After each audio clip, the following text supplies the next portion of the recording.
It was Christmas Day 2016, and 18-year-old Alyssa Gilderhus was celebrating the holiday with her family, just like any other year. Laughter filled the house, and everything seemed perfect until it wasn't. Without warning, Alyssa was struck by an excruciating headache, one that seemed to come out of nowhere, leaving her doubled over in pain. What started as a mild discomfort quickly spiraled into something far more sinister. Within hours, Alyssa was in a race against time. Rushed to the hospital, her life hanging in the balance.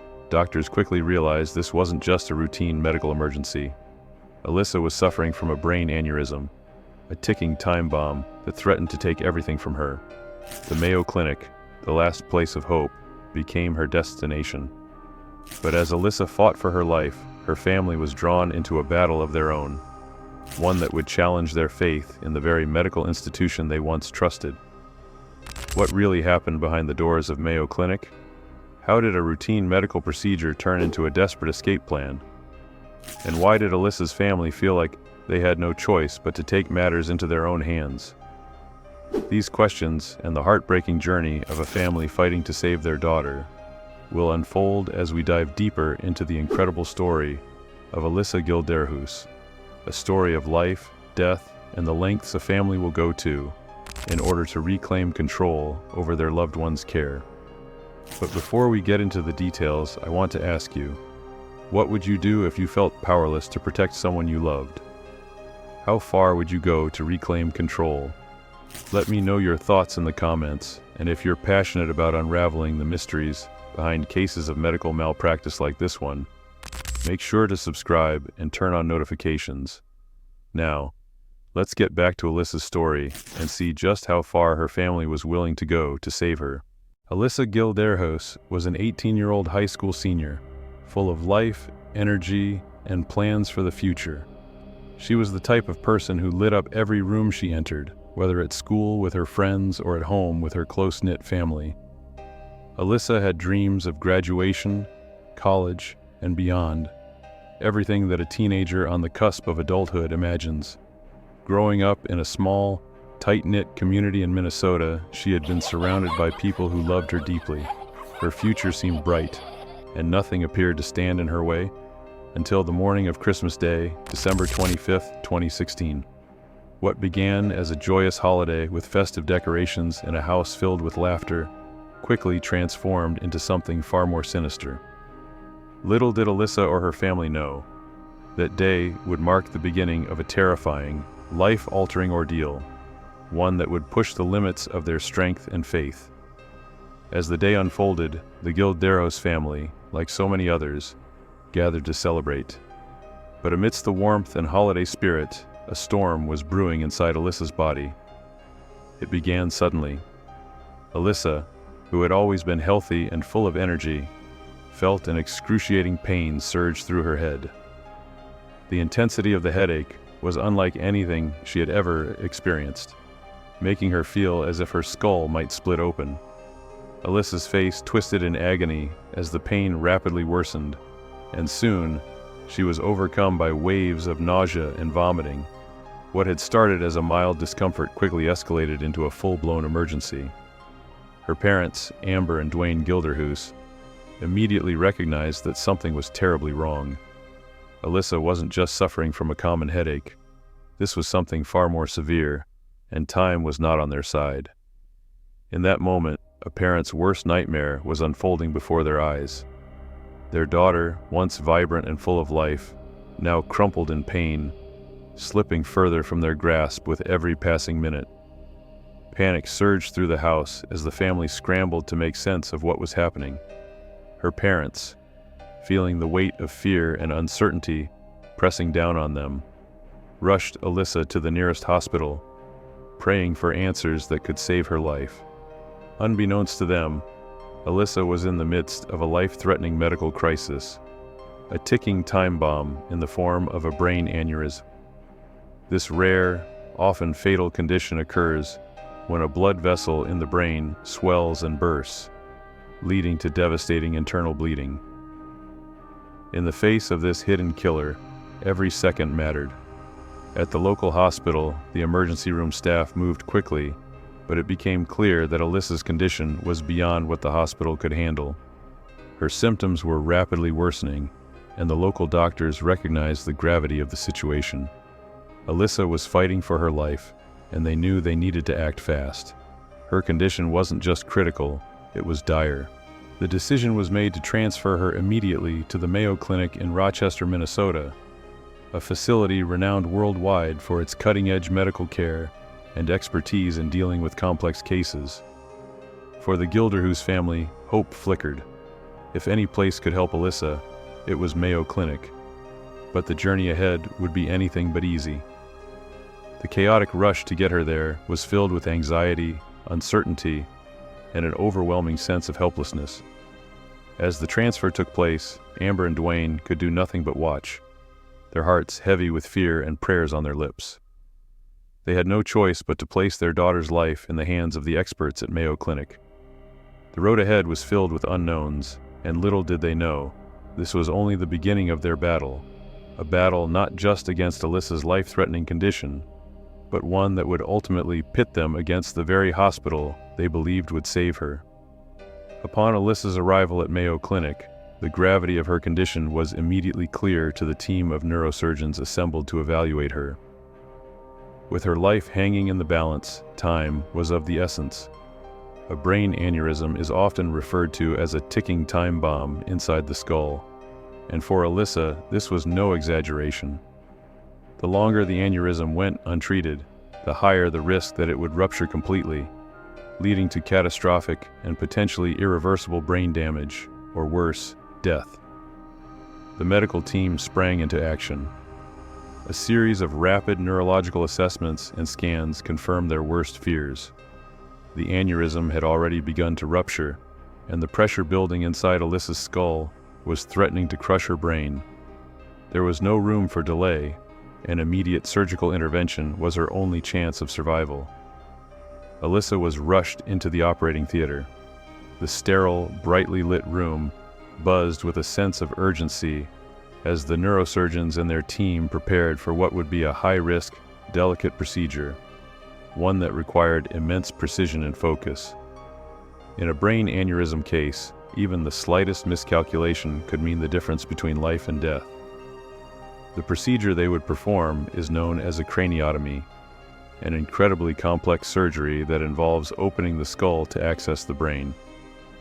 The room was meticulously prepared. Every instrument laid out on the surgical table was carefully selected for its role in the operation, from scalpels to specialized drills. The anesthesiologist administered the necessary sedatives and anesthetics to ensure Alyssa would be completely unconscious and free from pain during the procedure. As the surgical team gathered around the operating table, a palpable tension filled the air. The chief neurosurgeon made the first incision, a precise cut along Alyssa's scalp. With steady hands, they peeled back layers of skin and tissue to reveal the skull beneath. Every step was executed with methodical precision, the medical staff working in near-silent unison, each member hyper-focused on their role in the procedure. The next step was perhaps the most crucial, removing a section of Alyssa's skull to relieve the mounting pressure inside her head. Using a specialized medical drill, the neurosurgeon carefully made a series of small openings in the skull, known as burr holes. These openings allowed the surgeon to insert a high-precision craniotome, a surgical instrument designed to safely cut through bone without damaging the brain tissue beneath. As the craniotome whirred, cutting through bone with extreme precision, the team remained focused. There was no room for error. Once the skull flap was removed and set aside, the surgeons could finally see the source of Alyssa's deadly condition, the bulging aneurysm pressing against her brain.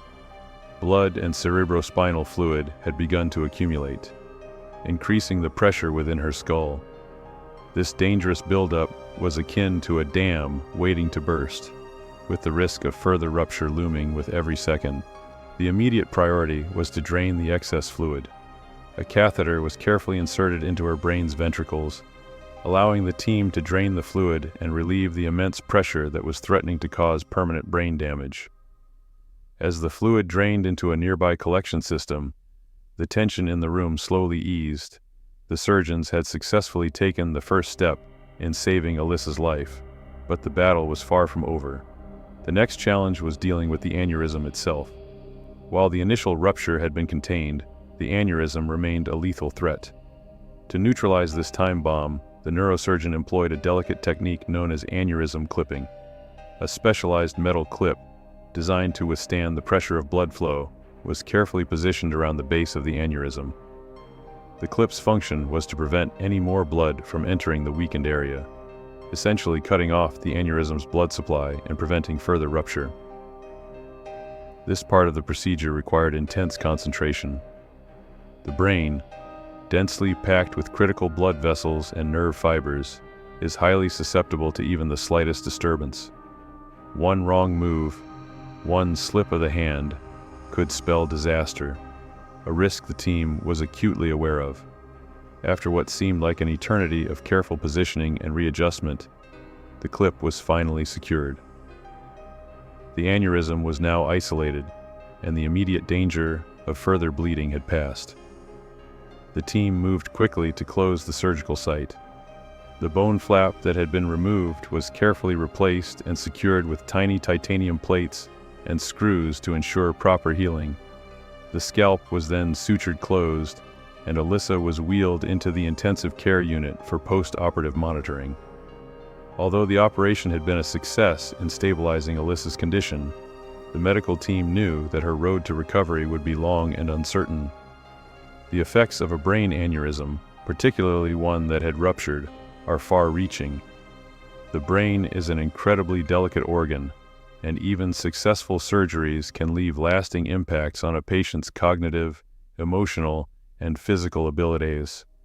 For Alyssa, the weeks ahead would be critical as her brain began the slow and arduous process of healing from the trauma it had endured. The post-surgical atmosphere was a blend of cautious optimism and unspoken anxiety. The doctors had done their part, but now, it was up to Alyssa's body to heal. Her family, overwhelmed with both fear and gratitude, stood by her side, hoping and praying for a full recovery. But little did they know, the journey was far from over.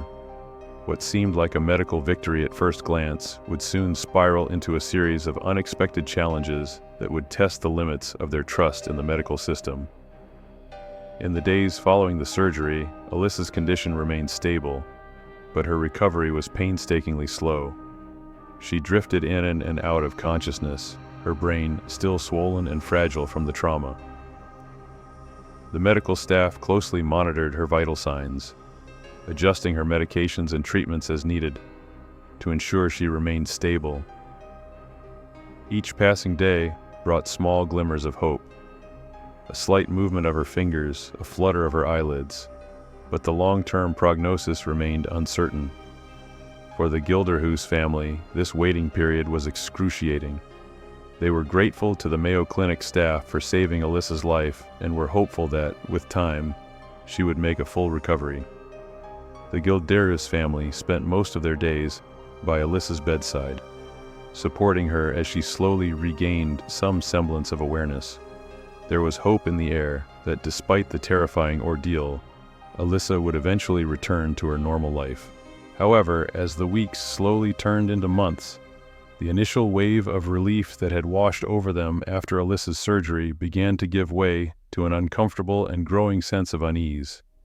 What had started as cautious optimism, that their daughter's life had been saved, and that it was only a matter of time before she returned to her former self, was now clouded by uncertainty. Alyssa's recovery was progressing at a snail's pace. The improvements they had hoped for simply weren't materializing.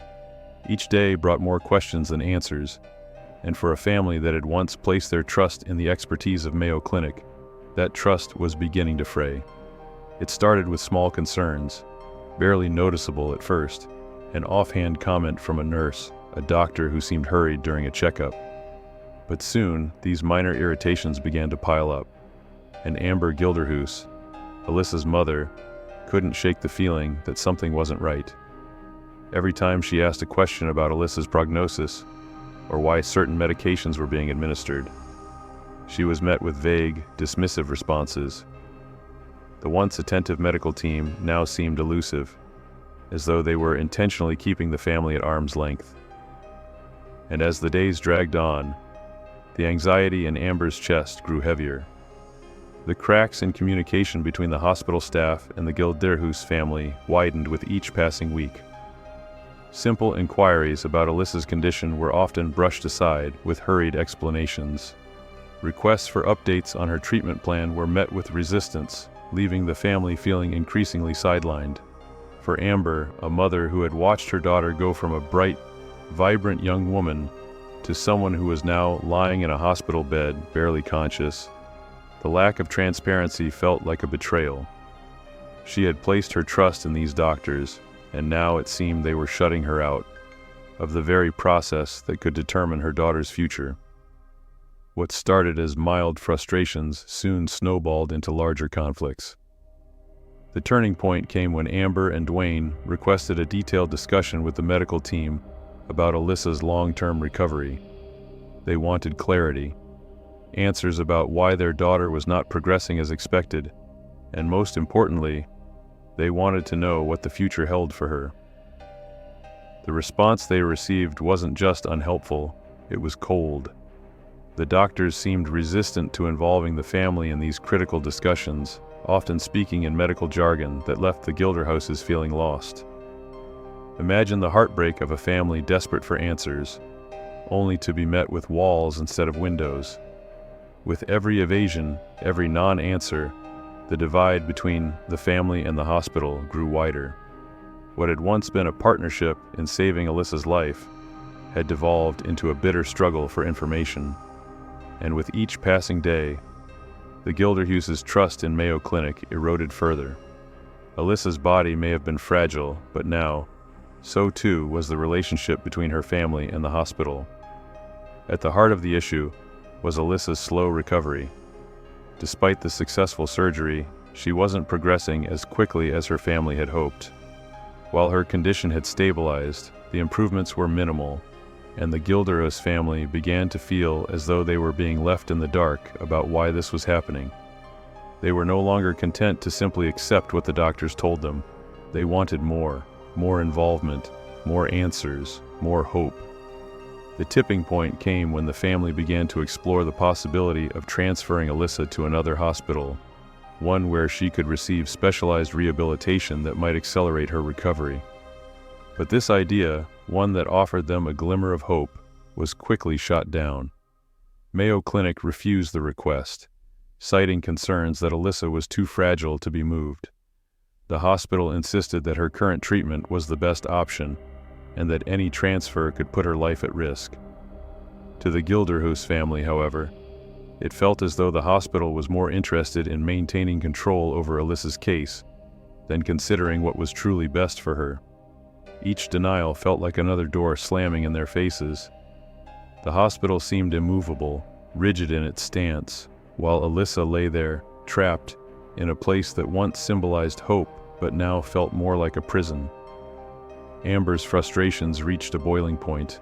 Was this really about Alyssa's well-being, or was it about the hospital holding on to its control? With every failed attempt to gain more involvement in Alyssa's care, the family's distrust deepened. What once had been a place of salvation for Alyssa now felt suffocating. They were no longer welcome participants in her recovery, but mere bystanders, watching helplessly as decisions were made without their input. The Gilderhus family, once so grateful to Mayo Clinic for saving Alyssa's life, now felt as though that life was slipping through their fingers once again. This time, not because of a medical condition, but because of a system that refused to listen to them. The tension was palpable, and the situation had reached a breaking point. Amber, Dwayne, and the rest of the family were convinced that Mayo Clinic was no longer acting in Alyssa's best interest. They feared that her prolonged stay at the hospital was not only delaying her recovery, but actively harming her chances of regaining the life she once had. It was at this moment that the Gilderhus family knew they had to make a choice that would ultimately set them on a path of defiance, a choice to take matters into their own hands. They could no longer stand idly by as decisions about Alyssa's future were made without their consent. In their eyes, the hospital's refusal to transfer Alyssa was the final straw. What had once been a collaborative effort to save Alyssa's life had now turned into a power struggle, one that left them feeling powerless. And so, in a moment of desperation, they began to plan, to reclaim control over their daughter's care in a way that no one could have predicted. What would happen next would shock not only the medical staff at Mayo Clinic, but also the world. The Gilderhus family had reached their breaking point, and they were ready to act. But would their drastic actions save Alyssa, or would it only make things worse? From the Gilderhus family's perspective, their relationship with Mayo Clinic deteriorated due to several instances where they felt sidelined and ignored. They reported that their concerns about Alyssa's treatment were either dismissed or met with vague responses, leaving them feeling powerless. Amber Gilderhus, Alyssa's mother, grew increasingly frustrated with what she perceived as a lack of transparency from the hospital. She began questioning why the family wasn't involved in major decisions regarding Alyssa's care, especially given the severity of her condition. The family's mounting frustrations reached a tipping point when their requests to transfer Alyssa to another medical facility were denied. They believed a transfer would allow her to receive more personalized rehabilitation and care, but Mayo Clinic firmly rejected this, citing concerns about Alyssa's critical state. The hospital emphasized that moving her could pose serious health risks, insisting she stay under their care. This clash between the family and the hospital was exacerbated by Alyssa's gradual return to awareness. Although she was still recovering, she communicated her desire to leave the hospital. Alyssa, much like her family, felt trapped in a place where decisions about her life and future were being made without her consent. Her frustrations grew, and she urged her family to advocate for her transfer. However, the hospital reportedly dismissed her requests, further increasing the tension between the family and the medical staff. By late February 2017, after 2 months of recovery, the Gilderhus family reached a breaking point. They believed that the hospital was unjustly preventing Alyssa from leaving, even though they insisted she wanted to be discharged or transferred to another facility. Feeling cornered, the family made a drastic decision. They planned Alyssa's escape from the hospital. Amber Gilderhus, Alyssa's mother, took the lead in planning the escape. The family's relationship with the hospital staff had deteriorated to the point where they no longer felt that Mayo Clinic was considering their wishes or Alyssa's best interests. They were deeply frustrated by the hospital's insistence that Alyssa remain under their care, and their concerns were exacerbated by the lack of clear communication from the medical team. To the Gilderhus family, the situation felt like a form of medical imprisonment. The plan the family devised was bold but simple. They convinced the hospital staff to allow Alyssa to be taken outside for fresh air, under the pretense that it was part of her recovery. The hospital had permitted supervised outdoor visits in the past, so this request did not immediately raise any red flags. What the medical staff did not know was that this outing was not just a brief respite for Alyssa, but the Gilderhus family's orchestrated attempt to get her away from the Mayo Clinic for good. On February 28, 2017, the family put their plan into motion. Alyssa was wheeled outside the hospital by her family, still in a weakened state after her surgeries. Once they were out of the view of hospital staff, the family quickly placed Alyssa into a vehicle they had arranged for the getaway. Instead of bringing her back inside the clinic, they drove away. It was a daring move, but one that the family felt was necessary to regain control over Alyssa's care. Despite the risks, Alyssa was successfully transferred to another medical facility where her family believed she would receive more suitable treatment. Though Alyssa was still physically weak, her mental and emotional relief was immense. She felt liberated from what she and her family had come to perceive as a hospital that had held her captive. While in the immediate aftermath of the escape, the Mayo Clinic contacted local law enforcement, reporting the situation as a case of a patient being taken without the hospital's consent. This escalated the situation, transforming a medical dispute into a legal matter. Law enforcement was alerted to locate Alyssa and her family, but the Gilderhus family maintained that they had every right to remove Alyssa from what they saw as an increasingly hostile environment. The family's dramatic escape plan, while risky, was successful in removing Alyssa from Mayo Clinic. Once in another medical facility, her condition stabilized, and she continued her recovery. However, the escape raised numerous questions about patient rights, hospital authority, and how medical institutions manage conflicts with families. Mayo Clinic defended their actions, stating that they had been acting in Alyssa's best interest, arguing that her condition was too fragile for a transfer and that the family's actions had potentially put her life at risk. The clinic defended its stance, stating that any decisions made regarding Alyssa's care were medically sound and necessary for her recovery. However, the Gilderhus family had a different perspective. They believed that the Mayo Clinic had violated Alyssa's rights by effectively holding her against her will and disregarding her wishes. Alyssa and her family expressed their frustration at the clinic's refusal to consider their input, and they accused the clinic of undermining their ability to make informed decisions about Alyssa's care. The family saw their actions as a necessary step to protect Alyssa's autonomy and ensure that she received care aligned with their expectations.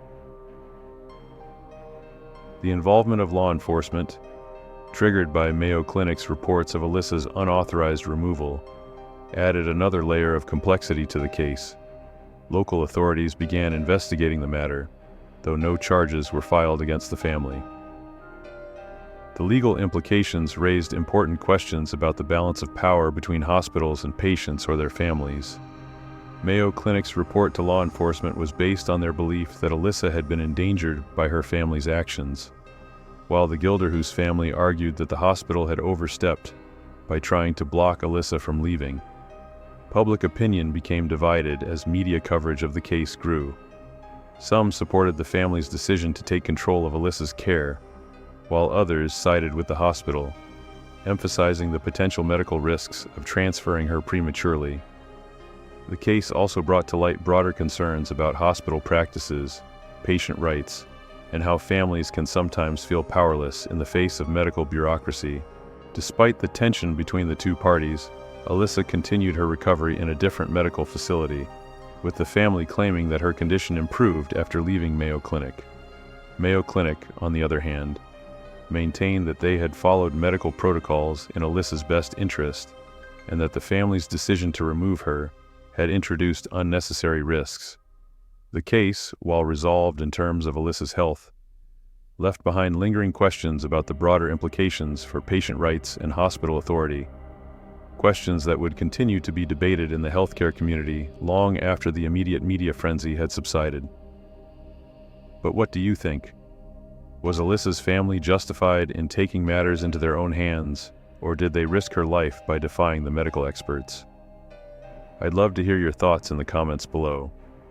And if you're fascinated by stories of medical mishaps like this one, don't forget to subscribe and turn on notifications so you can stay up to date with our latest videos. Thank you for watching, and until next time, stay curious.